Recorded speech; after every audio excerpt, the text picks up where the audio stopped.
everybody, and welcome to a new episode of Startuprad.io, your podcast show with startup news and interviews from Germany. Hello and welcome everybody. This is once again Joern from Startuprad.io. Today bringing you something like a German tradition. We have been doing the annual Fintech review since 2014 in and on our German channel. So you will find the links if you are able to speak German in our show notes here.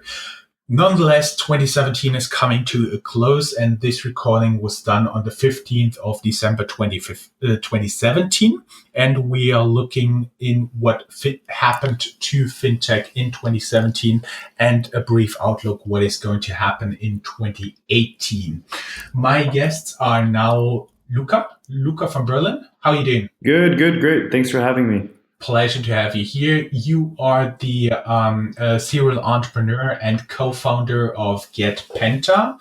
We will have in the show notes the link to all the interviews we already did together, right? Yep, that's right.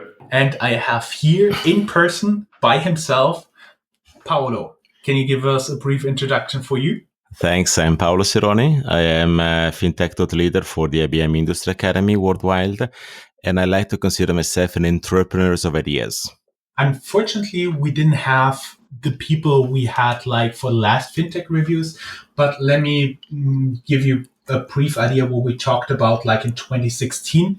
We talked about how FinTech and real finance got together because number 26 became a bank and then was known as N26. There have been more and more FinTechs around. In late 2017, Frankfurt became, there was already an upswing on the horizon for the FinTechs in Frankfurt. And last year, there was a big discussion about co-branding in FinTech between banks and FinTechs. So guys, let's give a little message from our sponsors, support for this podcast. And the following message comes from Slack, where work happens all over the world. No more losing time, context switching. More than 1,000 apps seamlessly integrate with Slack. So that's less time jumping between tools and more time to get things done. More at Vec.com. And I appreciate your sponsoring as well as Startups Observer, startups.observer, the online dating platform for startups, especially fintechs and investors and corporates. Okay, here we go. That was like the official part. And now, guys, I would give you a few thoughts that I collected over time. For example, I'm here browsing on the website of a company called Barco Consulting. They are a small consultancy in Germany, but what they do, they collect numbers on fintech investments all over Europe, and they write stuff like Fintech VC, Europe on fire, and show all of the numbers published, as I say again, published for Germany, the UK, and other countries, and show how big Asia and the US is. For me, personal opinion is it may not tell 100% true picture because there's an increasing tendency in Germany as well as in Europe to not disclose investment rounds. Personal feeling, that's why we are working especially for Rhein-Main here on a partnership to get those numbers at least on an aggregated basis out. Also for me, it was very important when I got together to prepare this was how active in 2017 the big players became. I started out this year with the interview from Deutsche Bank. They are in the process of starting their own FinTech program where you can access Deutsche Bank via an API. That was a world premiere we had in January last year, as well as the then expansion of Deutsche Bank, especially in terms of investments, where they did actual investments in a startup called Twins, also located here in Frankfurt. And I do see it as a trend. So banks get more prepared to compete with startups as well as not shying away to actually buy stakes or buy whole startups. That was my main observation for 2017. Paolo looks like he wants to say something. Yeah, so let me share this point of view. Let's say that the fintech revolution started in the US around 2008, when we saw more clearly that new ideas were put on the table. And it started like a B2C type of movement, which quickly transformed in the US more into a B2B type of configuration. And that shows the maturity, I guess, of some of these startups, which realize how difficult it is in any case to replace banking. And they thought that coming up with a proposition which is more about competition would have been a win-win for everybody in the market. Europe is going through the same type of transformation. So Europe started a few years after as a bit like a B2C and is as well transforming into B2B. That means that we should expect in 2017, we should have expected, and the same in 2018, to see that the number of deals decreases a little bit.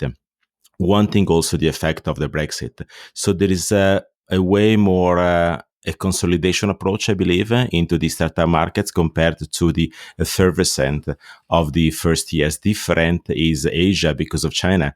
China we know is and for a long while will be a B2C type of market. So that to me would explain also the reason why the structure of the VC deals is different compared to what we experienced in Europe in the years before. Now, looking forward and focusing on Europe, I think that we are going to face a perfect regulatory storm in Europe in 2018. We are going to have the first releases of the PSD2 requirements. We have in January 2018 the MiFID II. We may say to the people who are listening to this, PSD2 Payment Service Directive number 2, and it means? Exactly. So let me explain. Let's take a look at the world, first of all. Okay. Yeah. The world is divided into 3 macro regions today for fintech: US, Europe, and China. Now, the US typically owns the technology. That's where most of the technological innovations were born. Might be different in the coming future, but so it is today. Europe owns the regulation, typically, and China the business model. The 3 of them are important. They need to go together, because if you forget one or the other, you cannot be sustainable. What does it mean that Europe owns the regulation? The European Union decided that they wanted to transform the way the financial services were managed across the 27 countries on the European continent. So they released 4 sets of regulatory frameworks which are going to hit the market in 2018. The first one is the so-called PSD2 that wants to enforce open banking. That means asking banks to create APIs that allows a third party, which are not necessarily banks, they could be startups, fintech, to access client data in a way that can generate new services that can be sold to the final consumers. So that's very important, because it should make banking way more competitive, because it allows third parties companies like startup to access in a more structural and robust way the data that is contained in the bank's coffers that is owned by their customers. The second regulation is the MiFID II, which is a regulation about the transparency of the investments that each and everybody of us make when we buy an equity, when we buy a Bitcoin, when we buy a bond from one of our banks or from one of our robo-advisors. This is also very important, because it will force banks to realize that they need to create more added value for the client, and that cannot happen without technology. So I favor all of those fintechs which have a B2B type of proposition that banks will want to onboard in 2018 and 2019 to transform their business. Then we have another regulation, which is called PRIPS, which is about the products that the asset managers create, because they need to create more transparency around the content of their products, which might also force the asset managers, since they will be more exposed to the type of products they sell to the client, to use technology to transform the way to try to generate returns, to make them more appealing, more robust, and more relevant. And then we have the fourth regulation, which is called GDPR, that is about the privacy, so the usage of our data, because you understand that we are going through a period where data will be the new token, the new oil, and therefore the European Union also wants to make sure that everybody is protected by the fact that a third party may use their data in principle to their advantage, but you know what happens. It may also be used against them. So the European Union really wants to create a common playing field. That was quite an overview. Greatly appreciate that. So basically, you say that usually I read once an article in The Economist that said financial crises are important for the advancements of finance. Basically, they are shaped by crises, which are then followed up by regulations. And right now, after 2008, there was like a ladder storm coming, everything from CRD to MiFID to PSD to BCS, Basel Council on Banking Supervision, and all this stuff coming as a regulation into banks that forced them to change. And now you're seeing opportunities for fintechs with this regulation. Yes, I think that fintechs, especially those with a B2B model, needs to understand what is really happening in banking these days, which is something which is happening worldwide, but has a special connotation in Europe. I was sharing main stage at Paris Fintech Forum in January this year with Federico Dea, the Chief Executive Officer of Societe Generale. And he said himself that in the Western world, banks are transforming from transactions to services, which I can explain in my simple language, making money by selling products to clients. That is a loan, a mortgage, an investment fund, an insurance product, to packaging those products into a service, which is called advice, that is given to the clients transparently so that they are happy to pay for. That is very, very complicated. It's a huge transformation on the way banks are going to make money, which requires them to create better user experiences, more added value in order to make sure that clients are happy to pay transparently for the products they buy from the banks. Now, the co-chief executive officer of BNP Paribas, Sophia Merlot, she was also sitting on stage. She said after Frederick that BNP Paribas asked the clients in France if they wanted to pay for services. And the response was pas du tout, which in French means absolutely not. Because there is a difficulty, of course, for clients to understand the value proposition of banks. But she said, we have to do this because the MiFID II, so the regulation about the financial markets in Europe is coming. So we need to be more transparent and transform our revenues from embedded fees into product into something which is advised as fees on top. Now, if we move across the Atlantic, we go to the US. I was also sharing conversations on Morningstar main stage in Chicago last May with Larry Fink. He's the chief executive officer of BlackRock. That is a powerhouse in investment management, one of the largest in the world. Yeah, they are very active in everything from ETFs, iShares, I do believe. Yes, absolutely. They bought the former Barclays Global Investor, so they're really huge. They're really huge. So basically, they sell products, right? But what Larry said is that he expects BlackRock 5 years from now to generate 30% of its revenues from solutions. That means pushing software on the front line where advisory happens in front of the client to support the relationship. Why? Because also in the US, where there was less regulation but more competition, the margins have been falling continuously over years. So now all of these guys need to find new added value propositions to put in front of their clients so that the clients are willing to pay for the services, which is the reason why without technology and without fintech, this transformation will not happen. Because the essence of fintech is to come up with a new way of talking to the client in a transparent way, using better user experiences so the clients are happier to engage into banking transformation and banking operations. So this is, to me, is the key essence of 2018, because I guess that banks have started to realize this in 2017 and they started speaking up clearly about that. So all of those fintechs which are capable of capturing this element might be able to convey a better proposition to banks and get assign deals or funding in order to help them for this transformation. Then, of course, there is always a space for other players to compete with banks more directly, trying to reach out to clients, but they need to be wary as well that this is what is going to happen in banking in 2018, 19, and 20 in Europe, and regulation is going to drive this process because it's based upon client protection, transparency, and privacy of the data. And what I also take from you is that you are seeing what's happening to the banks and how they interact with fintechs, how the fintechs can themselves help there, get involved there. And I would now like to hear something from Luka's side. Luka, how you see the fintech side? Yeah, so being a fintech ourselves, we're looking at, obviously, as Paolo was mentioning, there's a lot to do with the regulation in PSD2, which is changing quite a few things. But looking at it really from the consumer perspective, it's quite interesting, as it's like the App Store, like the Apple App Store in 2008. When Apple came out with the App Store, people didn't really know what's going to happen, right? And PSD2 is similar in that fashion, where it allows developers and different companies to leverage and take so much data from different banks and to be able to use that to create new financial products.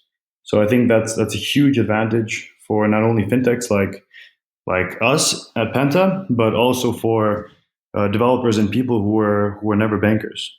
I just love you for the quote. The PSD2 is like the iTunes store of the European Union. I do believe a lot of people at the European Union will love you for that. Yeah, and no, because you mentioned PSD2, and then it sounds like this crazy financial, something like a boring fintech term, right? But it really is. But if you look at what it is actually, it's really just like, it's the App Store in 2008, and this App Store ended up enabling companies like Uber, Snapchat, and millions of actually other apps, which have created millions of jobs. Yes, actually. So I think PSD2 is going to do something similar. I also like this line, and I would like to go back to one of the last articles which I published with Robin Chiera, who is also a German guy. And the title was "Innovation is not an app you can download from your Apple Store." And I want to elaborate on this one, as we mentioned the iTunes, because just having access to APIs which allow integration of data in a stronger way compared to the past, like screen scraping, is not enough to make sure that we generate value for the clients and we transform the way they do banking themselves.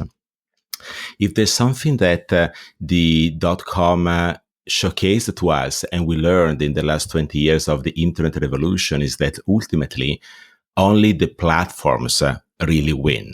Let me explain this. If you think of Facebook, Facebook is the platform for my personal life. LinkedIn is a platform for my professional life.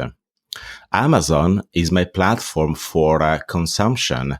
Twitter might be the platform for my Donald Trump paranoia. Uber can be the platform for my transportation, right? But where is the platform for my financial life, for my banking? Doesn't really exist.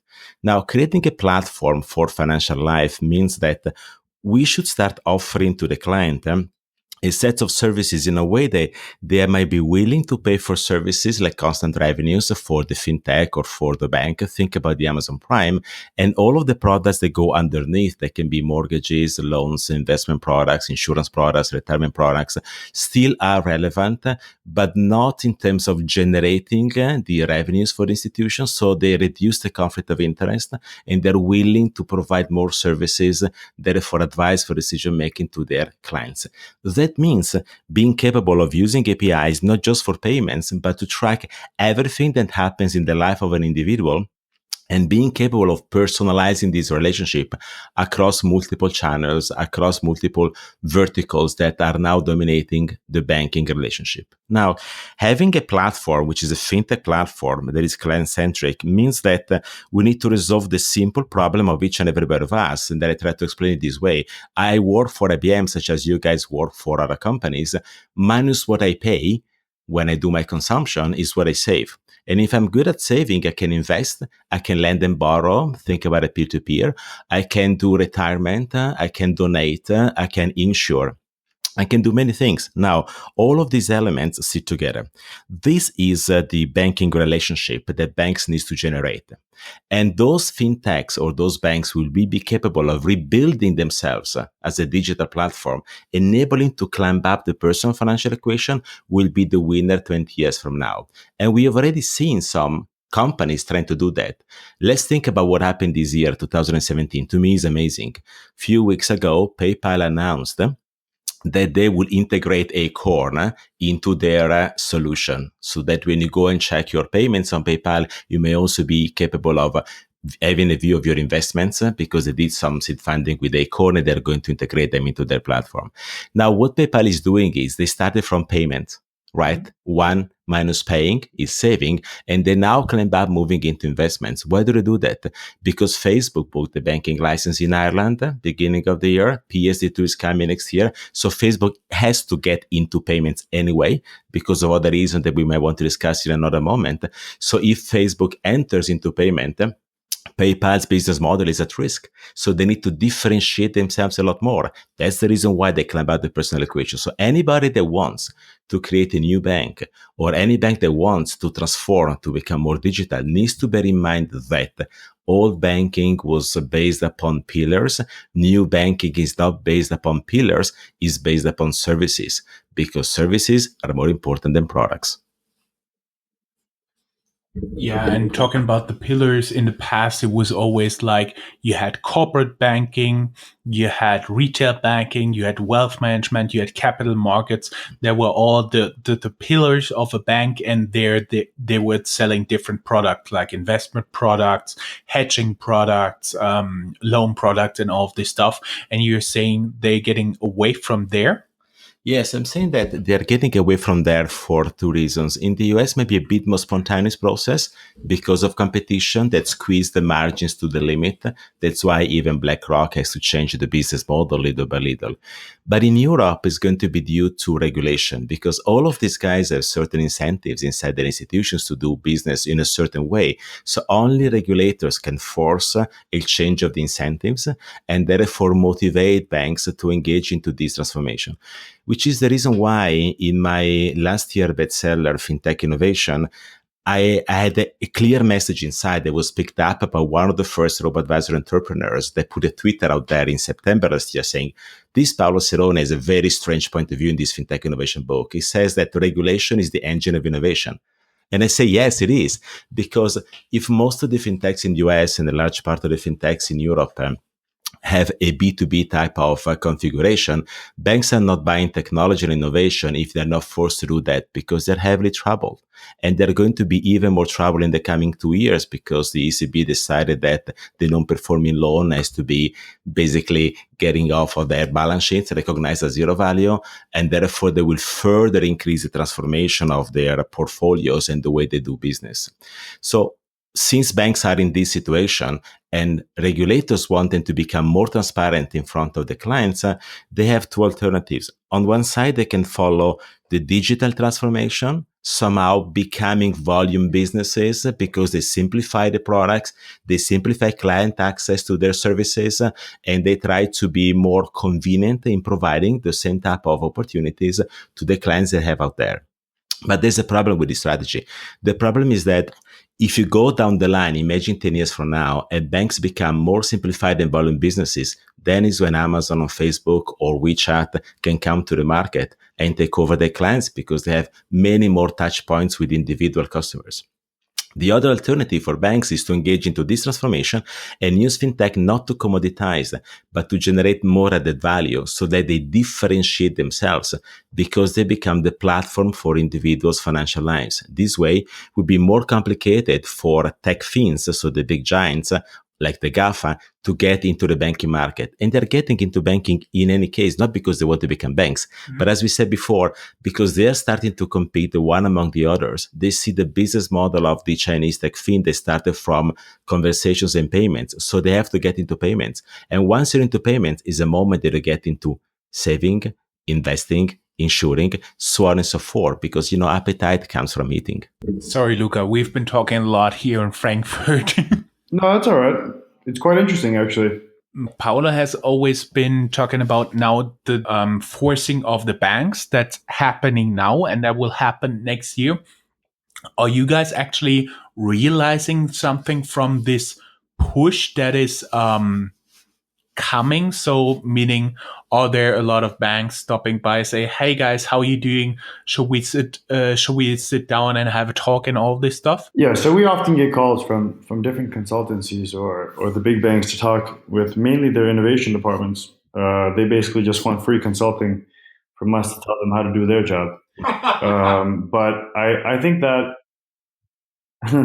it's true. If you ask any fintech, they'll tell you the exact same thing. What's actually interesting is that you look at the Deutsche Banks and the big guys, and the innovation, which I mean PSD2, right? It's aimed for 2018, but the real guys who are innovating without even being forced are banks like Solaris Bank, which is our partner bank, or Rails Bank, which is a fintech without a banking license. So these guys are saying, they took PSD2 more as a philosophy instead of a regulation. They said, let's do PSD2 even though it's not here. So they have this PSD2 model without even having to embrace it, which I think is fantastic. And that enabled companies like, let's say, Number 26, when they started out in 2013, that enabled guys like us. So it's more about having that mentality that this is the right way to go, instead of necessarily saying, all right, we have to do this. And for the big banks, the main problem is it's not necessarily saying, yeah, we have to open up our data. Their problem is that they haven't even built their banks on an API-driven approach. They have all these legacy systems. So they're essentially forced to build things from zero. And that's actually the biggest problem. So PSD2 helps everybody. I think there's no doubt about that. But it's more of a technological question for the banks. And I mean, that's why they come to us and kind of ask, hey, could we get some free consulting? Well, I do agree with you. The API is a philosophy or a way of doing. I mean, you need to comply with that, otherwise it makes no sense.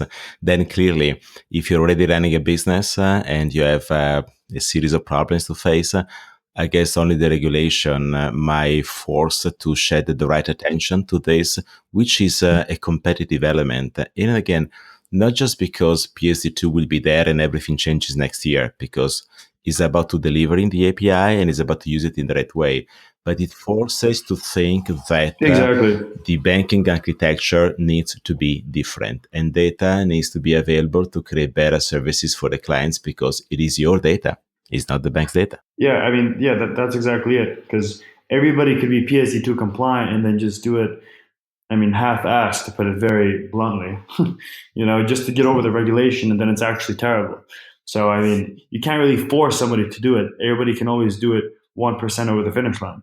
It's about really embracing it and going 110% above it. So I completely agree with that. Yeah, you see, my other point of view is that aggregation becomes very important. Aggregation of services, for example, aggregations of solution. I envisage and dream of a day where the fintech themselves will be able to aggregate the one with the other to create a stronger proposition. I know it's difficult because every entrepreneur has his own point of view and his own pride about that. But again and again, only the platforms can win on digital. So staying too specialized might not help, especially the moment the revenue generation mechanism moves out of products and moves into services. So products means you can be sustainable only if you can grow very fast, extremely fast, which is not easy in banking. Services means that you need to put more than one added value onto your platform to invite clients to pay for a subscription, to pay for a different type of added value proposition. Now, let's think about what happened in the US too, in the space of robo-advisors, which is also a relevant element in 2017. Betterman, which is one of the first robo-advisors and one of the most famous in the US together with Wealthfront, was born like a B2C. So decided then to move into B2B2C to provide solutions to financial advisory networks in 2016. And in 2017, decided to hire human advisors to move forward. Why? Because a lot of guys in fintech misunderestimated the fact that even innovation is cool and digital is cool might not be enough to change the way people do banking for a set of reasons. And one of these reasons is for the fact that while digital is a pull technology, investing and insurance primarily are push economies. That means that when you go to the supermarket as an individual, you go and pull your bread, you pull your beers, you pull your shampoos from the shelves, and then maybe there's an advertisement that invites you to buy something else is pushed to you. But you typically go with a purpose. Joern Menninger never told me, Paolo, let's take a look at what is going on Amazon, right? You go on Amazon to buy my books, and then you see somebody else's book and you buy it, but you go with a purpose. Now, nobody would ever go in principles on the mobile looking for a UCITS compliant fund, which is an investment fund that you can buy from a bank or a certain insurance product. So it's way more complicated. Clearly, there are guys like me, like Joern, like most of the people that are listening to this podcast today, which are fairly advanced in terms of the usage of technology or finance. But the majority of the individuals out there still are lagging behind. So that means that you need to find a way to use digital in a way that you bridge the gap between the pull technology and the push economy. That is the reason why the most successful configurations still are those which have a hybrid modality to operate, where you have digital and then you have individuals on the other side that help bridging the gap with the final customers. But there's something which is happening too. 2017 was the year of the chatbot. Very limited, very primitive as first examples, but they're growing and they're getting better. So only when artificial intelligence will learn to become conversational, that will turn digital from pull technology into push economy and will allow digital to be self-sustained as a banking proposition in front of the client, which is the reason why AI should be the priority for all of the fintech that can afford it and understand it, because that is the way they will be able to reach out to client and motivate them to do more banking with them without having to create a workforce that is basically very expensive and difficult to organize. Gotta admit one thing, the difference between the investment markets in Europe and the US is quite different, because in the US you have more of those IFA individual financial advisors, and here in Europe it's more done via branches. But without getting into too much details, there are differences, but I get your basic point. You have to not only be technological, but you also have to involve the human factor to get people there on the ground, like also maybe in branches. But again, this is an opportunity for fintech in Europe, because the MiFID II and the PRIPS regulation, which are going into force in January 2018, will have an effect 2-3 years down the road, which means opening up more the distribution networks, the distribution markets, which is now dominated by banks, and granting more space for networks of financial advisors that cannot do their job without technology, because it's difficult to scale up on competencies. So for the first time, there will be a transformation, a likely transformation of the markets, which might favor those fintech, which are capable of providing their solutions to the new entrepreneurs that need to be supported to reach out to the client in convenient ways. Since we're almost running half an hour here on our recording, just to wrap it a little bit up, one more question. Where do you see the fintech opportunities for 2018? Admittedly, we didn't even touch the ICO craze that is going on right now, but that may be subject for another interview. Luka, where do you see opportunities for fintechs in 2018? People often hate when you interview somebody and then they tell you I have no idea. But I just 2017 started with at least in our heads, because we're building products for businesses, and it flipped from a lot of talk of SME banking to now ICOs and now trading and selling crypto. So I think things are moving so quickly; it's really hard to predict. But we meet because we have, our customers are only businesses and startups. So the startups that we're meeting and speaking to and seeing, everybody is building so many incredible products. And I'm not just saying that just to say that, but I think that fintech as a whole is moving so quickly that whichever solution or whichever problem you need, it probably already exists or somebody's working on it. I just think that maybe 2018 or maybe it's going to be 2019 when all those solutions surface. And going back to what Paolo said, It's about putting that on one platform, right? So the guys which can aggregate that and put that in one place, so it's super easy to use. I think that's gonna go a little bit beyond 2018, but 2018, 2019, maybe even 2020 is when we'll really start seeing the benefits of fintech. So this is my point of view. Now, if you look at the fintech ecosystem, we typically divide it into pay tech, insure tech, wealth tech, credit tech, and so on and so forth. Honestly, makes no sense, again, because if you talk about client centrality, the client is always one, and you need to be capable of buying an advisor relationship from a fintech or a financial institution to make decisions about his money in his life. But so it is. Now, it is also true, as Luka said, that a lot of innovation officers or banks might have been doing some window shopping more than anything else, because effectively, those guys are wonderful individuals. They're trying to change the bank, but they're not the final owner of the budget.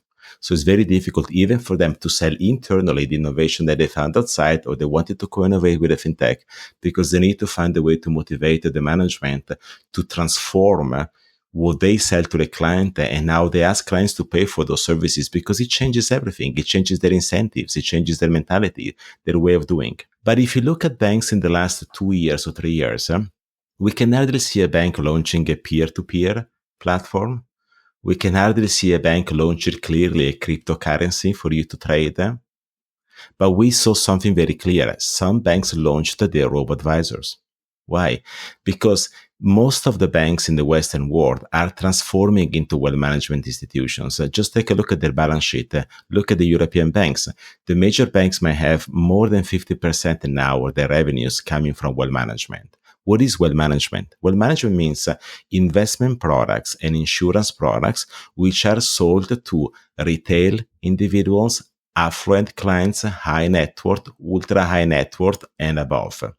Now, being this the major pocket of money that they generate at the year end, knowing that the credit market will be troubled for a few years still, so they will contract their lending operations, they will contract their mortgage operations. They need to make sure that don't miss out the opportunities on the wealth management market. But they also know that regulation is coming in Europe that might affect the margins they generate with the wealth management operations. And at the same time, in the US, they see that the competition that was brought to the market by Vanguard, which is like a powerhouse on ETF, like BlackRock or BlackRock itself with high shares, reduce their capability of making money. That's why they were more keen to buy and to create solutions that was addressing the wealth management market. Bank of Montreal launched the robo-advisor. You saw Merrill Lynch with announcements and the others positioning.